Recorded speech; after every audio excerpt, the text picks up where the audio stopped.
still playing Donkey Kong Bananza. Last time we chatted, you can check out our first impressions video on YouTube. And like Devin said, we were a little harsh on the game.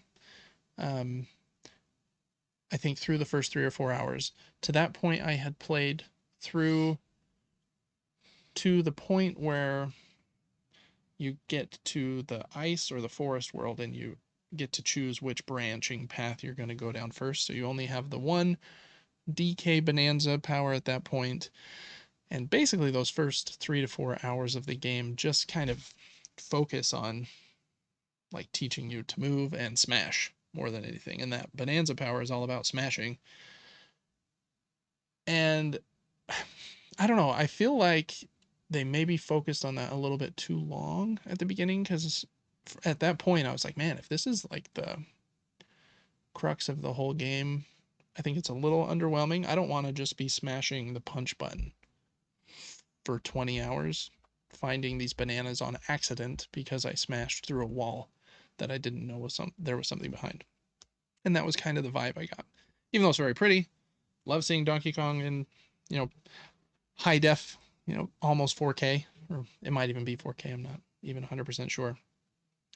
So I think between that and it feeling a bit repetitive because of that punching and just focus on teaching you how to smash, it was, I don't know. I don't think it has the strongest first impression from those first few hours, and that's what we said last week. Second impression here, I've finished the ice world on the left, the forest world on the right. There's like a cool boss fight after that section, and then another world after that one I finished as well, and I'm on the next one after that. And so I have 3 more new Bananza powers past the original one. And man, there's so much more like thoughtful and clever than just the smash-a-thon that the first 3 hours were. I won't spoil any of them that aren't in like the trailers they showed, but there's the zebra one and the ostrich one in the ice and the forest levels. The zebra lets you run fast, and his whole shtick is there's certain like platforms and ground that crumbles if DK like runs on it. He's too heavy, but if you're the zebra transformation, he's fast enough that he can like run across that. And so like the level design and the boss fights kind of use that cool mechanism, and so it's again just much less smash fest. There's still times where you're like, oh, I can see like this would go around and there is a wall up there I need to smash when I get up there, but there's a bit more focus on platforming challenges and just like that unique ability instead of just smashing. Then the forest one is the ostrich. Both of those worlds are very cool. Like you don't get those powers until you get like part way through the world and meet the elder of that town, and just getting there is a bit of a challenge. Like in the forest one, there's these plants you have to throw, but they'll only attach to wood, like not to metal or dirt or any other type of surface. But if they attach to wood, they like sprout and a vine comes back towards you, and then you can use that to like cross like bigger chasms than you can normally jump. So both of those worlds are just interesting. I already talked about the zebra power. The ostrich power is pretty cool as well. It lets you kind of glide, and it's used very well in that world as well. And then, like I said, I won't spoil the fourth one because that is the one that they didn't talk about, but very different and cool as well.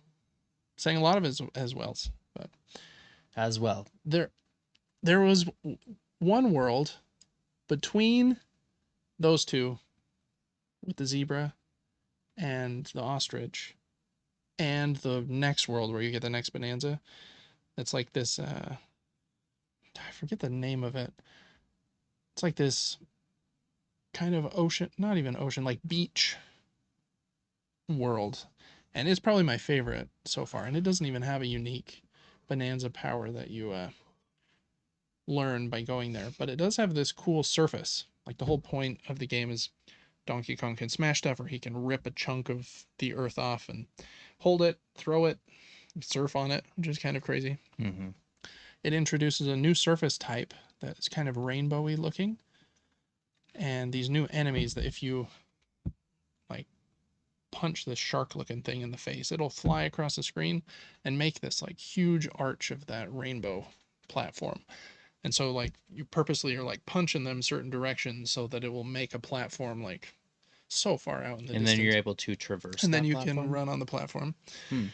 And then that rainbow platform as well, if you pick up a chunk of it, it's kind of like a mini rocket. I don't know how to explain it differently. You pick it up and you put it above his head and you just like blast into the air like it's kind of like flammable or something.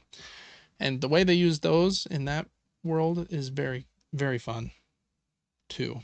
So I think since last week, I said Donkey Kong was probably floating around like a 7.5, like just based on the Smash stuff and it being pretty. I think it's a whole point better um, so far. I don't know how far I am. I think there's only one more Bonanza power I haven't found based on the skill tree, unless they're hiding stuff from me.